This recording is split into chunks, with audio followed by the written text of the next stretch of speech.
días con todos. El tema que trataremos el día de hoy como grupo es la mutilación genital femenina en el marco europeo, una práctica vulneratoria de derechos humanos en pleno siglo XXI.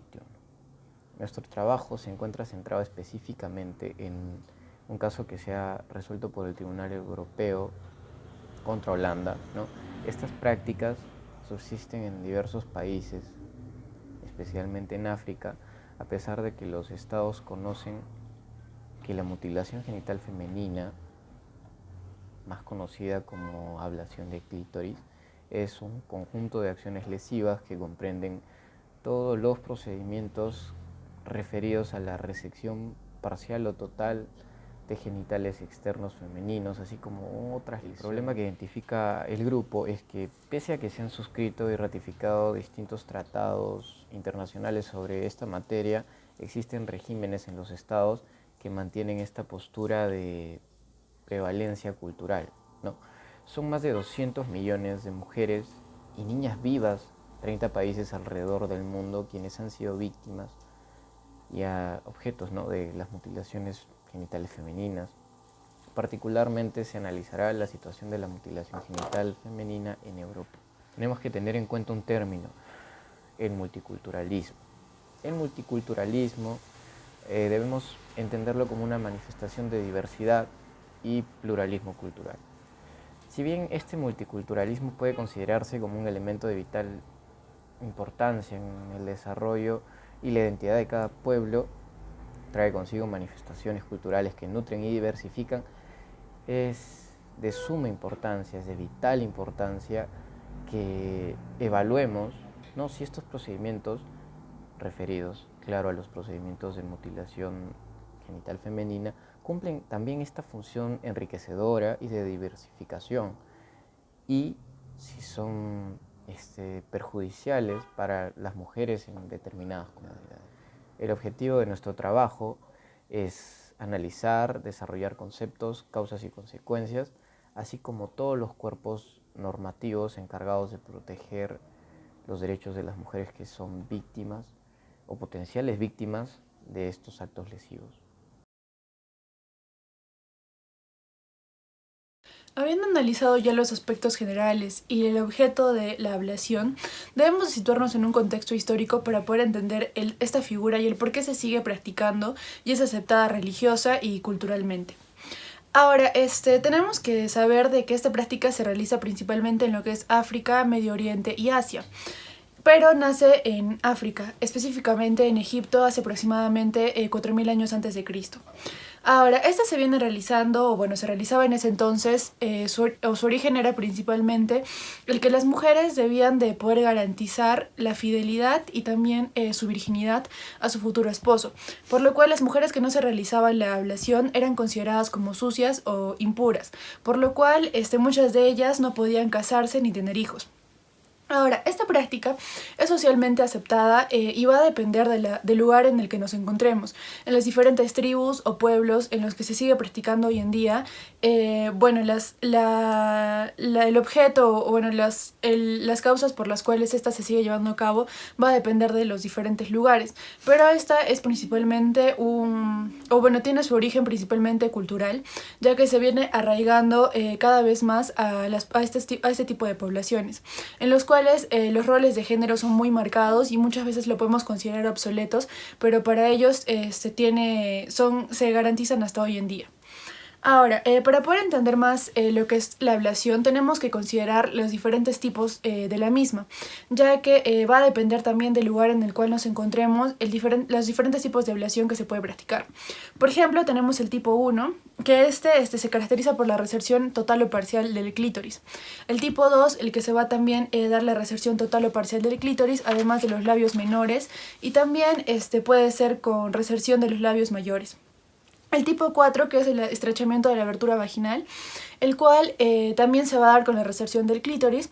Y el tipo 4, que son todos los demás tipos, todos los demás procedimientos que se pueden llevar, que son lesivos, y en este caso para las mujeres o niñas que practican la ablación.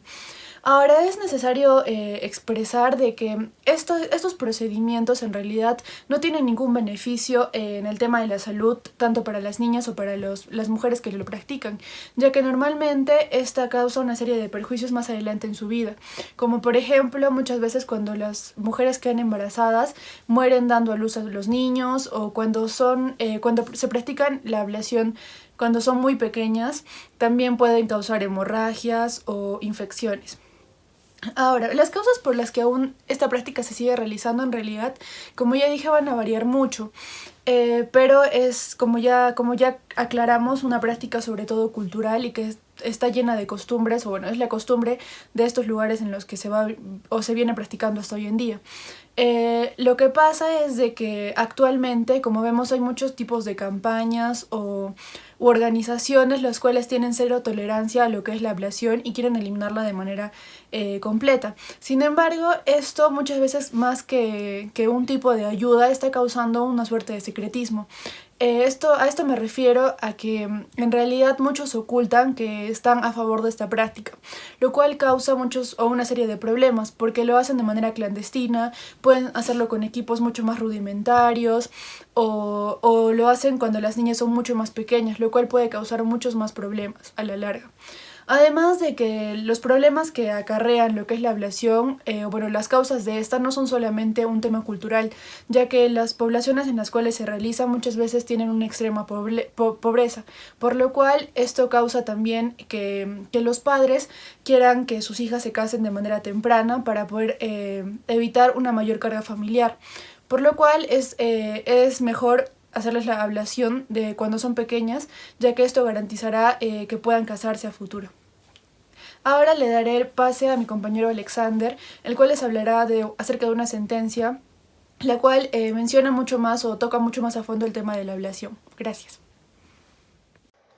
Continuando con la exposición, procederemos a analizar una sentencia sobre la ablación. El caso es el RBAB y otros versus los Países Bajos. En este, los solicitantes son una pareja casada, la señora A y el señor B, sus dos hijas X e Y su hijo L. Los niños nacieron en el año 1991, 1993 y 1996 respectivamente. Los solicitantes han estado en los Países Bajos desde el año 2001. Precisamente el 28 de abril de ese año presentaron unas solicitudes de asilo. El viceministro de Justicia rechazó las solicitudes por varias contradicciones. Por ejemplo, no respondían detalles de la tribu a la que pertenecían o preguntas sobre la ubicación topográfica del lugar en donde nacieron, generándose dudas acerca de la credibilidad de su declaración de asilo. Dicho rechazo fue apelado y desestimado posteriormente. A continuación, hubo una segunda solicitud y de igual manera se rechazó.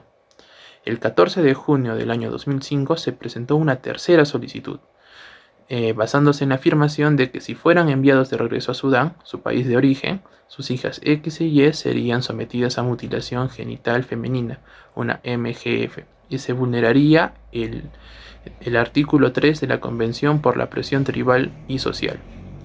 El artículo 3 de la Convención nos dice lo siguiente: nadie será sometido a tortura, ni a penas o tratos inhumanos o degradantes.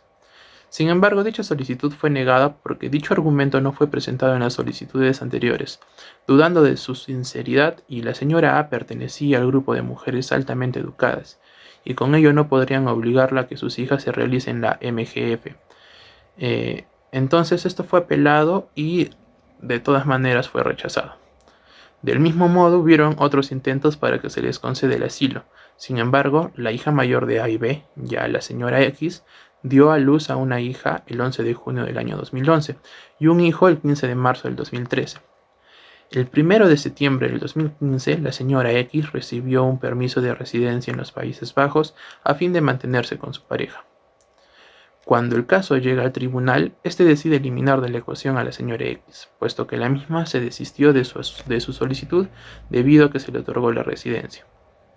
El tribunal reafirma que el asilo político y el derecho a un permiso de residencia no están como tales garantizados en la Convención, Sin embargo, el tribunal indicó que la expulsión por parte de un Estado contratante puede dar lugar a un problema en virtud del artículo 3 y por lo tanto comprometer la responsabilidad de ese Estado en virtud de la Convención, donde se han demostrado motivos sustanciales para creer que la persona en cuestión, si es deportada, corre un riesgo real de ser sometido a un tratamiento contrario al artículo 3.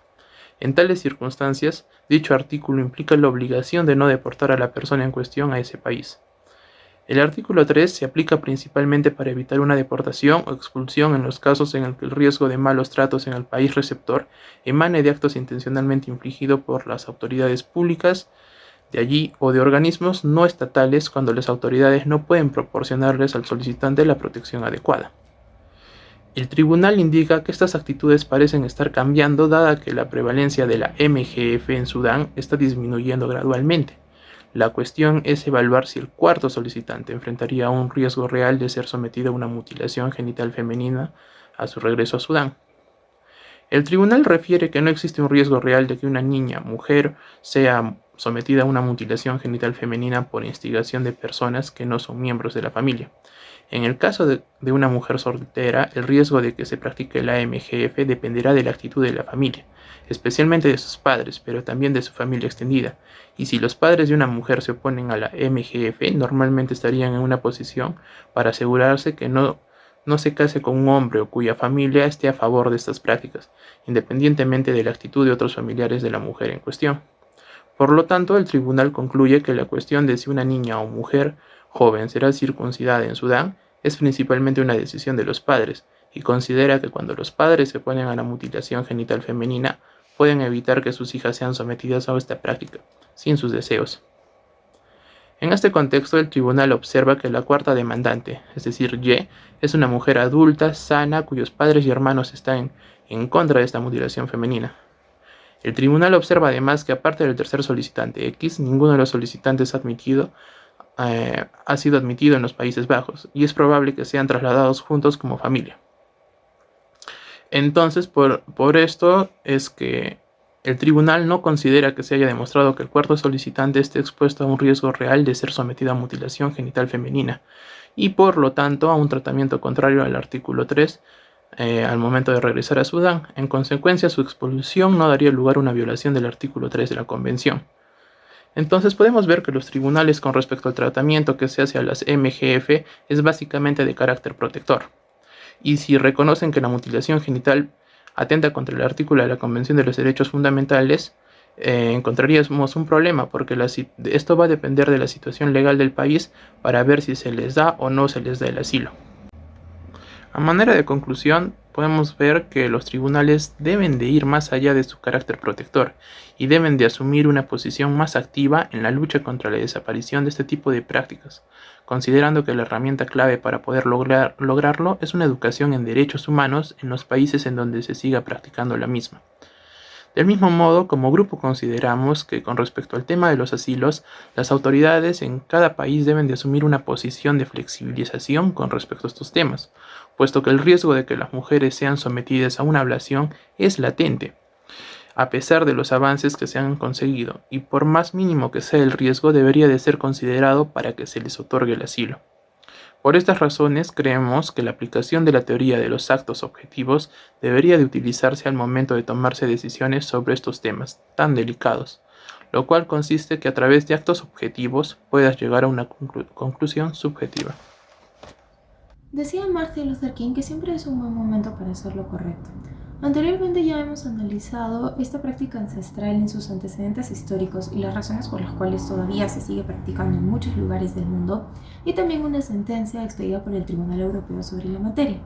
No obstante, a nivel internacional también existen muchas leyes que prohíben la práctica de la mutilación genital femenina. A nivel internacional, muchos estados, si bien han prohibido esta práctica, que se basa en un pretexto de identidad cultural, ello también es una violación a los derechos humanos de millones de mujeres y niñas en el mundo que lo sufren, especialmente los derechos a la integridad física y psicológica, a la integridad y a la libertad sexual que tienen. Ello debido a que también se exponen mucho a lo que son infecciones por las insalubres condiciones en las cuales se practica. Es, por ejemplo, el caso de España, que desde el año 2003 priva con una pena privativa de libertad de entre 6 y 12 años a las personas que practican la ablación dentro del territorio español. También un caso muy particular es el que sucede en los Países Bajos, específicamente en el caso de Dinamarca, puesto que desde la década de los 90 han habido muchas migraciones de mujeres y niñas que han sufrido esta práctica específicamente en el continente africano, debido a los muchos movimientos activistas que hay en contra de ella. Es así que en 1993 el gobierno danés tomó una clara y firme postura. Toda práctica de ablación está prohibida. Además, en el año 2005, siguiendo el consejo o la recomendación del Consejo de Salud danés, es que se vio la necesidad del gobierno de declarar en un tipo de urgencia esta situación debido a que había estado incrementando en los últimos años, dándoles más que todo un enfoque intensivo con una serie de medidas tangibles. Es así que a través de los años se ha ido buscando una mejor opción para lo que es la mutilación genital femenina, pues si bien muchas veces se realiza para especificar lo que es la pureza de la sangre, también se hace bajo el pretexto de que es una conexión con las antecesoras de las niñas que han sufrido esta mutilación. Asimismo, en el sistema universal, en el año 1946 se creó la Comisión de la Condición Jurídica y Social de la Mujer, que fue creada por la ONU, la cual tuvo como enfoque el seguir de cerca la situación de las mujeres y promover sus derechos. Es así que esta funcionó hasta 1979, cuando se promulgó la Convención sobre la Eliminación de todas las formas de discriminación contra las mujeres. Esta medida, tomada por un organismo internacional como lo es la ONU, ha sido una de las más significativas respecto a lo que es la mutilación genital femenina, ya que históricamente la mujer ha sido tratada al punto de un objeto, violentando así todos sus derechos. Es por ello que en muchos países del mundo aún se sigue practicando esta aberrante situación, pero frente a ello es que debemos combatirla. Frente a ello es que se han creado diversas organizaciones, movimientos. Muchos estados han declarado leyes de que de por sí las han prohibido, y es más, en muchos de ellos ni siquiera se ve la necesidad de expedir leyes así. Esto, puesto que constitucionalmente un derecho fundamental es el de la integridad a la persona. Sí, la mujer es una persona. Y al ser la mutilación genital femenina una violación directa a este derecho fundamental de las mujeres, de no solamente su integridad, sino también su libertad sexual y a la vez también incluso su derecho a la vida por las insalubres formas de práctica de esta mutilación, es que automáticamente se declara la inconstitucionalidad de esta praxis. Es por ello de que la mutilación genital femenina debe estar prohibida en todo el mundo, no solamente por un derecho de las millones de mujeres que no han vivido, sino de las millones de mujeres que también lo podrían vivir. A continuación le voy a dar paso a mi compañero Bernal López. Muchas gracias. Ahora vamos a pasar a hablar sobre los convenios internacionales con respecto a la ablación. Y para ello hay que entender que la ablación causó un remedio internacional suficiente como para que la ONU y demás organismos internacionales decidan finalmente tomar cartas en el asunto. En ese sentido voy a mencionar una lista de derechos y los convenios internacionales en los cuales estos se encuentran refrendados, incluidos, no establecidos. En primer lugar, vamos a mencionar el derecho a estar libre en contra de todas las formas de discriminación contra la mujer. Esto se encuentra incluido en el artículo 1 de la Convención sobre la Eliminación de todas las formas de discriminación contra la mujer. ¿La ablación es una forma de discriminación en contra de la mujer? Por supuesto que sí. Es una tradición que se dirige evidentemente a las niñas, a las mujeres, y la única condición para realizarla es que sean mujeres. Estas niñas tienen el derecho a no ser violentadas solo por el hecho de ser mujeres. Y esta costumbre lamentablemente lo hace. El siguiente derecho a mencionar es el derecho a la vida y a la integridad física, ¿no? Que también incluye una vida libre de violencia. Este derecho se encuentra incluido en varios instrumentos internacionales, empezando por la Declaración Universal de los Derechos Humanos, en el artículo 1 y el 3, el Pacto Internacional de Derechos Económicos, Sociales y Culturales, en el preámbulo, el Pacto Internacional de Derechos Civiles y Políticos, en el preámbulo y el artículo 9.1, y evidentemente la Convención sobre los Derechos del Niño, en el artículo 19. Todos estos artículos sirven establecen el respeto que se debe tener a la vida de los niños y a su integridad física. Entonces, la mutilación genital femenina trae consecuencias nefastas para la salud. Es per sí una vulneración a la integridad física de los niños, y las consecuencias que acarrea son incluso peores. Y finalmente, tenemos los derechos de los niños y de las niñas, consagrados en la Convención sobre los Derechos del Niño, adoptada en 1989. Esta convención regula en distintos aspectos cosas que se pueden utilizar a la hora de argumentar en contra de la ablación en un fuero constitucional. En primer lugar, si bien es cierto, el artículo 5 reconoce la responsabilidad de los padres sobre la crianza de los hijos, sobre la salvaguarda de sus derechos, pero también establece que el Estado es el último responsable que debe garantizar los derechos de los mismos. En ese sentido, en cuestiones en las que los derechos de los niños se vean amenazados o vulnerados, incluso bajo la tutela de los padres, es el Estado el que tiene que actuar en última instancia. Asimismo, el artículo 3 nos trae una valiosa institución jurídica, el interés superior del niño. Este principio ha ido escalando poco a poco, de manera muy rápida en sí, en los ordenamientos jurídicos, y es que se ha puesto al niño como una prioridad para todos los estados dentro del aspecto jurídico. Y eso sumado a que incluso en el artículo 24, inciso 3, la Convención dice específicamente que los estados están obligados a abolir todas las costumbres y tradiciones que vulneren los derechos de los niños. Entonces, ¿esta costumbre vulnera los derechos de los niños? Sí, ya lo hemos visto anteriormente. Y por lo tanto, los estados, según este artículo, tienen la obligación de abolir tales.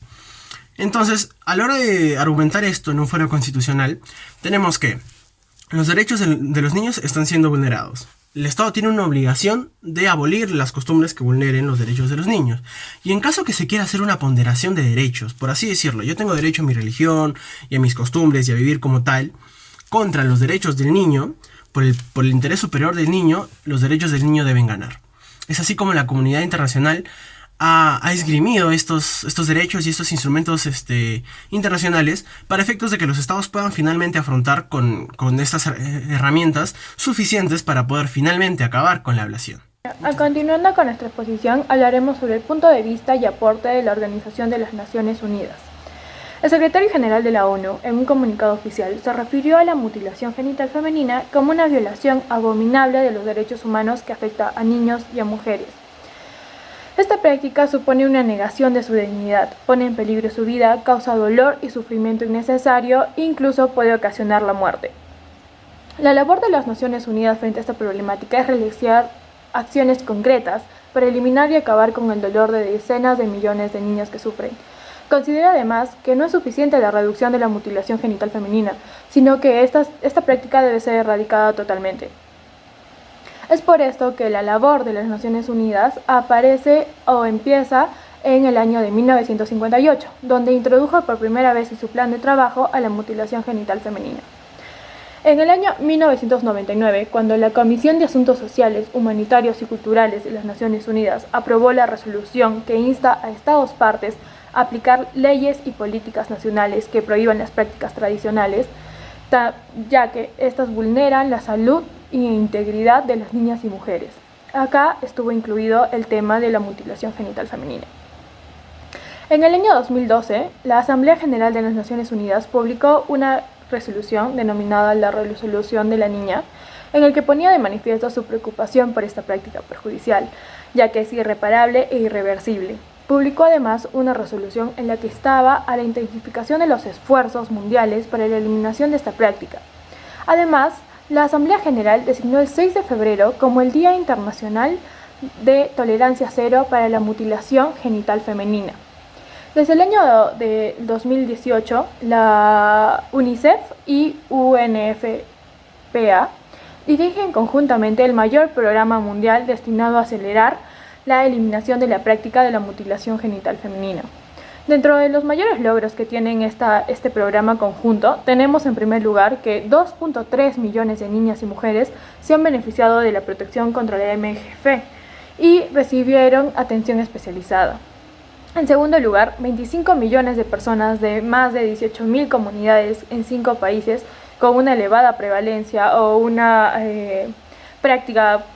presencia de mayor práctica de esta mutilación, realizaron declaraciones públicas diciendo o declarando que iban a abandonar esta práctica. Podemos decir entonces que la labor de la ONU fue y es imprescindible, desde hace ya muchos años en la erradicación de este tipo de prácticas y que su labor aún no ha acabado, ya que su meta final es eliminar la práctica de la MGF de forma total. Ahora pues hablaremos sobre el punto de vista y aporte de la Unión Europea. La Unión Europea, en su política de derechos humanos, promueve los derechos de mujeres, niños, minorías y personas desplazadas. Razón por la cual la práctica de la MGF está tipificada como delito en todos los países miembros de la Unión Europea, por ser reconocida como una violación de derechos humanos de niñas y mujeres. La Unión Europea tiene un papel sumamente importante en la erradicación de la MGF. Podríamos decir que es una labor protectora, debido a que en el año 2001 el Parlamento Europeo aprobó una resolución sobre la MGF en la que decía que se debía optar por medidas que protegieran a las supervivientes de dicha práctica e instaba a todos los países miembros de los estados a dar asilo a niños y mujeres que se encontraban en riesgo de que se les realice la mutilación genital femenina. Es entonces que la Unión Europea recibe un aproximado de 20.000 mujeres y niñas que solicitan asilo cada año. El mayor porcentaje de personas de mujeres y niñas que piden asilo a los países de la Unión Europea son mujeres provenientes de Somalia. Entonces podemos decir que la Unión Europea tiene un papel protector y de brindar asilo a todas esas personas o mujeres refugiadas. Muchas gracias. Siguiendo con el tema de nuestra exposición, yo voy a seguir con el apartado que son las conclusiones. A lo largo de nuestro trabajo de investigación como grupo hemos podido llegar a diferentes tipos de conclusiones. Comenzando, cabría señalar de que esta práctica, que es la mutilación genital femenina, no trae ningún tipo de beneficio real a las personas que se les practica. Es más, esta práctica puede generar problemas totalmente irreversibles a la salud de estas personas. ¿Quiénes serían estas personas? Serían las mujeres mayormente a las que se les practica. También cabe señalar que esta práctica, que es la mutilación, tiene que ser totalmente borrada internacionalmente. También podemos llegar a señalar de que en sí no ha habido un cambio sustancial de manera internacional. Es cierto que varios países y varias personas sabemos que esta práctica es totalmente aborrecible, es errónea y que se tiene que eliminar, pero las tribus que lo realizan principalmente lo realizan de manera clandestina, así que no ha habido un impacto directo para eliminar este tipo de práctica. También cabe señalar que los tribunales internacionales no han sido ajenos a este tema. Los tribunales internacionales se han pronunciado sobre este tema y de manera general, todos los tribunales han llegado a una misma conclusión, de que se está atentando contra los artículos de la Convención de Derechos Humanos. Pero cabe un grave problema. Como sabemos, los tribunales se han pronunciado, pero cada país es totalmente independiente de señalar si quiere darle lo que es una debida protección a aquellas personas que han sufrido de esto o si no, no es algo que se va a imponer a todos los países. También podemos llegar a concluir de que las personas que realicen este tipo de práctica lo van a realizar principalmente fundamentándose y de que es una práctica cultural, ancestral, algo que viene de generaciones a generaciones y que no puede ser cambiado, una costumbre.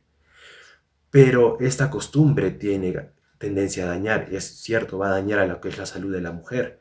Y es más, estas personas señalan de que esta práctica tiene el fin de mantener la pureza de la mujer, pero el momento de que ellos realizan esta práctica están atentando principalmente contra lo que son los derechos a la integridad, derechos a la dignidad y derechos a la libertad sexual de estas personas.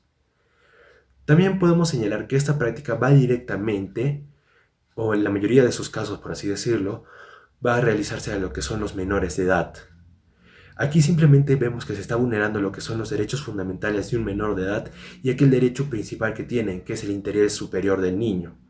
Con esto es más que suficiente para poder señalar que esta práctica tiene que ser totalmente eliminada de manera internacional, ya que está vulnerando a la rama más vulnerable de lo que es la sociedad, que son los menores de edad. Y como última conclusión podemos señalar de tanto que es la Unión Europea como la Organización de Naciones Unidas han luchado intensamente en la erradicación de esta práctica. Es cierto que aún no lo han logrado en su totalidad, pero se ha demostrado una gran lucha por parte de ellos.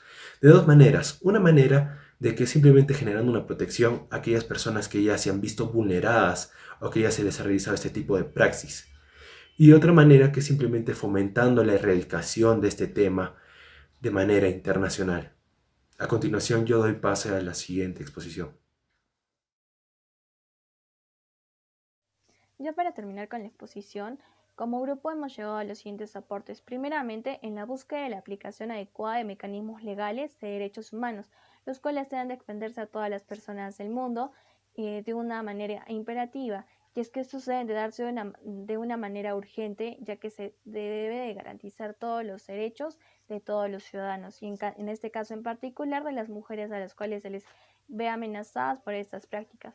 Seguidamente, si bien es necesario que existan leyes y movimientos que erradican esta ancestral praxis, también se requiere de una mayor educación con respecto a derechos humanos, ya que se les debe de hacer entender a los pobladores que cuando realizan estas prácticas están vulnerando los derechos humanos de las mujeres. También consideramos que los tribunales deben ir más allá de su carácter protector, y es que deben de asumir una posición más activa en la lucha contra la desaparición de este tipo de prácticas, considerando que la herramienta clave para poder erradicarla es a través de la educación de derechos humanos, las cuales hacemos un énfasis como grupo, no solo en los países a los cuales se siguen aplicando estas prácticas, sino a nivel mundial. También respecto al tema de los asilos y como lo hemos podido tocar en una sentencia que un compañero expuso anteriormente, las autoridades en cada país deben de asumir una posición de flexibilización con respecto a estos temas, puesto que el riesgo que las mujeres sean sometidas a una violación es latente a pesar de los avances que se han conseguido, y por más mínimo que haya un riesgo, esto debe ser considerado por los países para que se les pueda otorgar el asilo. También consideramos que la aplicación de la teoría de los actos subjetivos debería utilizarse al momento de tomarse decisiones sobre estos temas tan delicados, la cual consiste que a través de actos objetivos pueda llegarse a una conclusión subjetiva. También el fundamento principal de la mutilación genital femenina en millones de mujeres del mundo es el hecho de que estas tienen que mantenerse puras hasta el momento de consumirse el matrimonio. Y peor aún, lo que consideramos es que aún se sigan manteniendo estas costumbres aún en pleno año 2020 y sobre todo en pleno siglo XXI. Y lo que más consideramos relevante en este punto es que las mujeres en los países en los cuales se sigue aplicando esta práctica no son consideradas como personas, sino son considerados como objetos. Otro aporte a lo cual hemos llegado es que lo que se debería de buscar con los distintos parámetros que pretenden alcanzar la erradicación total de la mutilación genital femenina en el mundo no es que se desarraigan de sus tradiciones al 100%, ya que es imposible que una nación se desligue de estas, pero sí se debería buscar otra manera de que en los distintos lugares donde aún se siga aplicando estas malas praxis, las mujeres tengan la libertad de elegir su libertad sexual en lugar de realizar estas atroces praxis, y se empiecen a cambiarse por otras en las que no se vea la necesidad de violentar los derechos humanos. Después, a raíz de los convenios internacionales y la fundamentación jurídica desarrollada por las Cortes Internacionales, los Estados tienen las herramientas más que suficientes para poder erradicar la mutilación genital femenina, desde una perspectiva legal y de derechos humanos que garanticen un orden democrático y directrices respecto a lo que es una soberanía constitucional. Y por último, hemos llegado a la conclusión que es necesario que se adopten medidas y directrices respecto a una mejor atención y resocialización de las mujeres a las cuales son afectadas con las MGF en los distintos estados que se les está brindando asilo, con el objeto que se les dé una mejor atención médica y psicológica que les permita una mejor calidad de vida. Muchas gracias, compañeros, doctor, por haber escuchado esta exposición. Gracias.